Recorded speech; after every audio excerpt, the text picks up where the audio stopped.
Varias preguntas.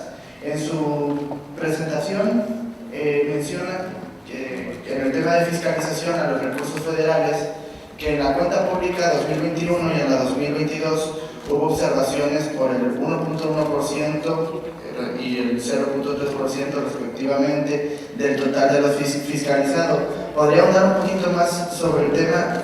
El total de lo fiscalizado sería el total de la muestra que fiscalizó la Auditoría Superior, y si también de Orfis tendrá este dato, y de estas observaciones que nos puede explicar cómo se le ha dado el seguimiento, cómo es el proceso cuando se aprueban las cuentas públicas y le llegan a ustedes estas observaciones, cómo es el proceso de darle seguimiento. Y también mencionaba el tema de el tema de la coordinación con Orfis.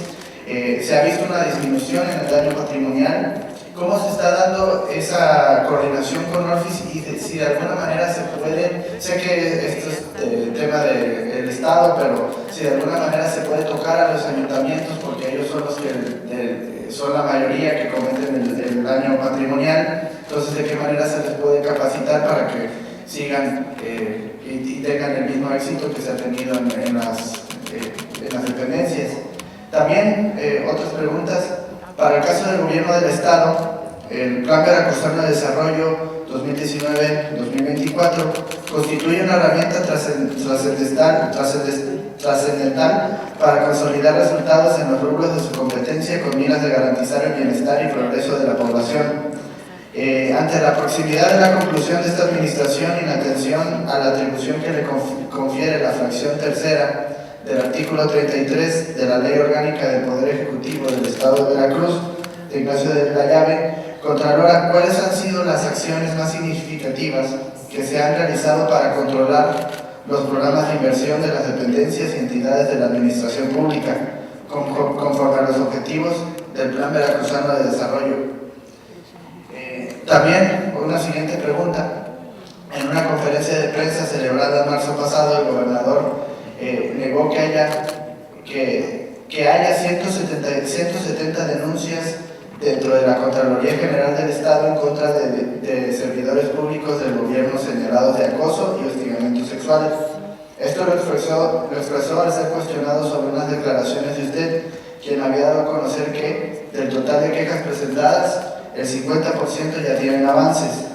¿Qué puede decirnos al respecto? ¿Y qué se está haciendo a través de la Contraloría de su cargo para fomentar una auténtica y efectiva cultura del respeto a las mujeres y servidoras públicas? Por último, sobre lo que nos comentaba sobre las declaraciones de situación patrimonial, las y los servidores públicos tuvimos la obligación de presentar nuestra declaración el pasado mes de mayo.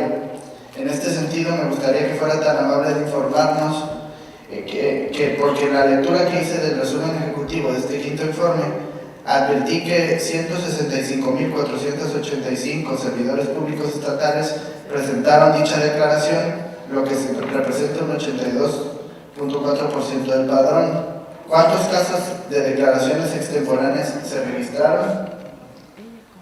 ¿A quienes no cumplieron en tiempo y forma? ¿Qué sanciones se le aplicaron? Hacia el último año de la presente administración, ¿qué se está haciendo para lograr un cumplimiento del 100% en esta obligación? Pues vamos a empezar entonces sobre lo de los fondos federales, ¿no? Si bien el recurso más importante, o bueno, todos los recursos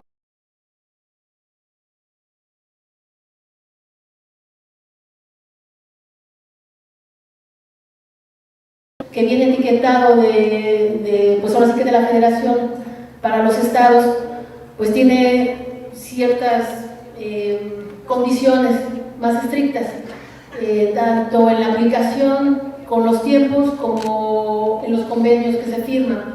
En ese sentido, hemos trabajado la Contraloría fuertemente con las instancias fiscalizadoras del Estado, como es el Orfis, como con la Auditoría Superior de la Federación y con la Secretaría de la Función Pública. Tanto la ASF como el Orfis, bueno, pues identifican dentro de las auditorías, ciertos puntos relevantes, y la Función Pública y los órganos estatales de control también otros relevantes. lo que estamos tratando de hacer en cumplimiento con la Ley General de Fiscalización, pues es no duplicar los esfuerzos, ¿no? Y poder convenir, convenir qué revisamos para que sea el mayor universo posible esta revisión y poder asegurar que esos recursos se apliquen de manera adecuada. Entonces sí, tenemos una muy buena relación con todos, como lo comentaba yo ahorita también en mi presentación, pues es precisamente los resultados de que solo, por ejemplo, en auditoría y declaración nos observaron el 1.1 de los 130,000 millones de pesos, pues prácticamente no es nada. Y quiero hacer una aclaración ahorita.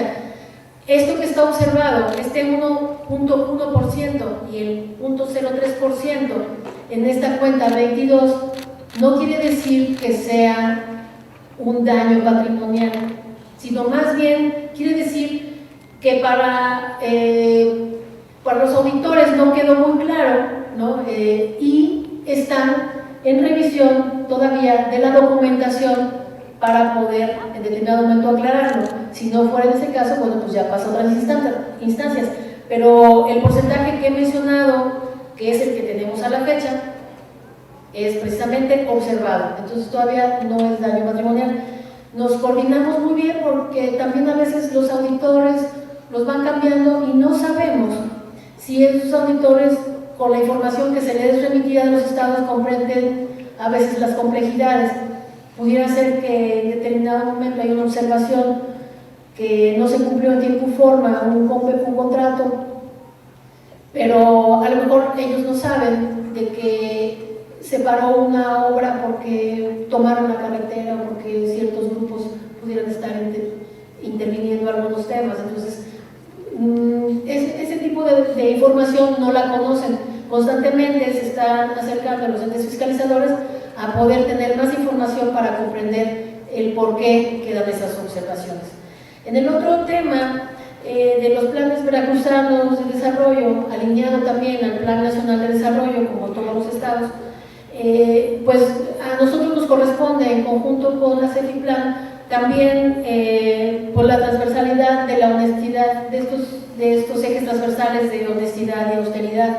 En ese sentido, pues hemos llamado a exhortos para que los recursos sean optimizados de manera eficiente. O sea, ¿qué hemos hecho en la Contraloría cuando llegamos? Cosas tan sencillas como marcar copias electrónicas de conocimiento, que el servidor público identifique si realmente necesita una copia de conocimiento o no, que las personas que van a hacer ciertas diligencias identifiquen rutas críticas para no hacer ni reprocesos o que tengan que ir a un lado y luego regresan y luego van al mismo lado porque se les había olvidado, sino que tengan una planeación. Eso nosotros estamos haciendo esos ahorros, exhortando también en las reuniones que se apeguen a los principios. Y en cuestión de honestidad, pues tenemos los principios y valores que estamos tratando de impulsar fuertemente desde nuestros códigos, de manera transversal a la administración pública estatal. Antes, cuando en otras administraciones pues, probablemente ponían decálogos, ¿no? Pero no había qué significa pues honestidad o qué significa algún valor, ¿no? De responsabilidad, etcétera. Y ahora lo que tratamos de hacer a través de mesas de trabajo, pues es de que comiencen a integrar, pues ahora sí que además de estandarizar los criterios en la manera de explicarlos, pues que empecemos a definir primero el determinado valor, qué significa para cada quien, ¿no? Y que podamos, como servidores públicos, pues aplicarlo de igual manera. Entonces, sí estamos tratando de apegarnos constantemente con todas las dependencias y entidades y con más razón con la CEFIPLAN, con el maestro Lima, pues una muy buena coordinación también en los principios de honestidad y austeridad que tenemos como transversales. Y todos los demás ejes también los vigilamos a través de la fiscalización y de las revisiones por parte de los órganos internos de control. En el tema de las denuncias que comentas en los casos de acoso y hostigamiento, estaba yo escuchando con atención la redacción de lo que me estabas comentando, y bueno, sí de una declaración porque una servidora preside la Comisión del Protocolo contra el Acoso y el Hostigamiento Sexual. Entonces, los medios de comunicación me preguntan cuántos hay. Entonces, puede haber, en esa ocasión yo dije que había 170 quejas y denuncias. Perdón, quejas. Dijiste quejas presentadas, ¿no? Y sí, o sea, todo el mundo puede quejarse o puede hacer una solicitud, ¿no? de un comentario, etcétera. Pero ya dentro de nuestras acciones que tenemos dentro de la Contraloría General, pues la misma ley nos dice que si tenemos los elementos, llevemos a cabo las investigaciones correspondientes, ¿no? Entonces, podría verse a lo mejor que podemos tener 170, pero realmente que procedan pueden ser mucho menos de esos casos. En ese sentido, pues las acciones que estamos haciendo principalmente es que se sepa que por primera vez en este gobierno emite el señor gobernador un protocolo para la atención de estos casos. Es una instrucción que se nos da a todos los titulares de las dependencias que no tengamos este tipo de situaciones que dañan tanto a las mujeres, hombres, en general a los seres humanos. Y las acciones que hacemos es, primero que nada, es que se entienda que tenemos que comportarnos de acuerdo a principios y valores, que tenemos un protocolo y el protocolo se tiene que atender de conformidad con la ley, pero en coordinación entre las diferentes partes interesadas en este proceso, que es pues el área administrativa, ¿no? Que es el encargado del recurso humano, que es pues ahora sí que el órgano de control que recibe la posible o la denuncia o la queja de esta presunta víctima, y también de las unidades de género, que son los primeros respondientes ante cualquier situación derivada del acoso y el hostigamiento sexual.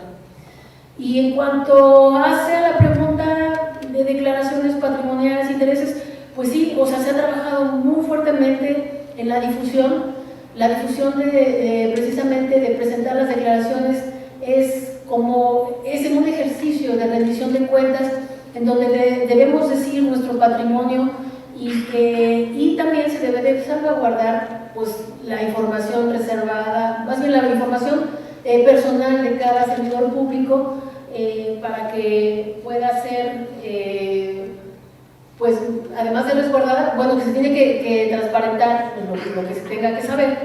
Y bueno, sí, tuvimos en un padrón tuvimos el 82% de cumplimiento, y me comentan aquí que bueno, hubo un total de extemporáneo de 6.500 personas servidoras públicas.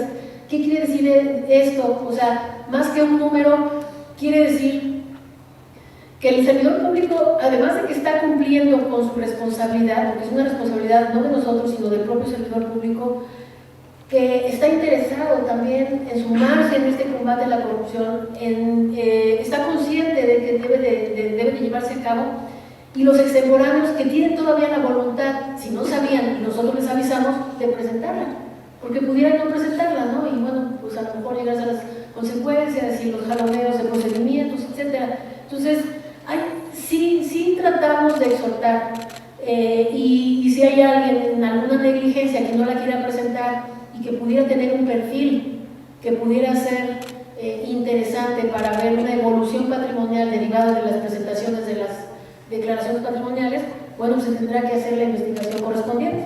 Entonces ahorita tenemos esa encomienda de ser transparentes en ese sentido y tratar de reducir pues las intencionalidades de alguna presunción ilícita en cuanto a los recursos públicos.